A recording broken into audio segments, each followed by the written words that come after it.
Bonjour à tous et bienvenue pour le top 32 de cette Ultimate Wanted 5. Comment ça va dans la salle? Comment ça va dans le chat?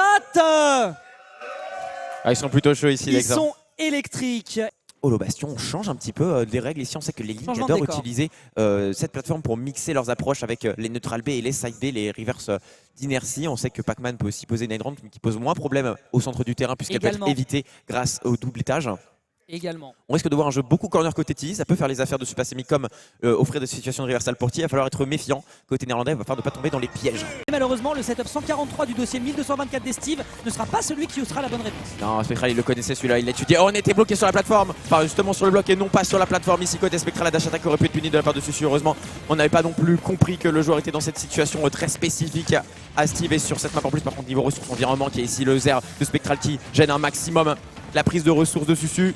Joli cyclone vert en désavantage, on s'y attendait pas côté Spectral, on remonte tellement bas mais tellement bas qu'on mange la blast zone. Qu'est-ce qui s'est passé? On regarde sa manette côté du joueur Cicadas, on est un petit peu surpris ici, peut-être qu'on s'était fait gimp son son, on a manqué de awareness. Et on prendra le setup à base de strong side B dans air, la classique côté Spectral, on maîtrise extrêmement bien ce type de setup.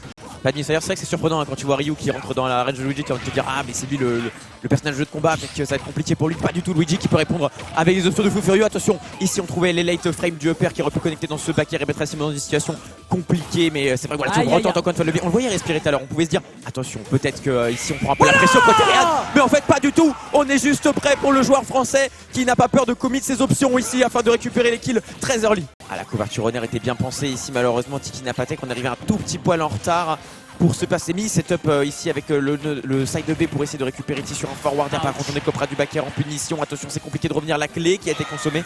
Côté T, on s'est dit qu'on voulait un autre objet visiblement et ce sera la backthrow pour sceller la stock. Le grab à 150%, forcément tu décolles. Cette fois-ci on a bien eu la DI out mais c'est déjà hors des pourcents de up B pour Rehan.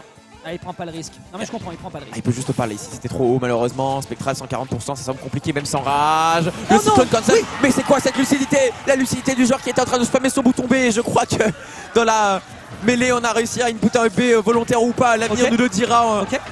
Et on a le début des problèmes sur la plateforme, ça peut tuer potentiellement assez tôt. 74%, ça se gratte extrêmement fort Luigi. Comme tu l'as dit, on s'est régalé à l'aide du bon Smash Bros. 3 heures frère. C'était incroyable, c'était Toto et Dex, merci à tous, on se voit à la prochaine. Salut tout le monde.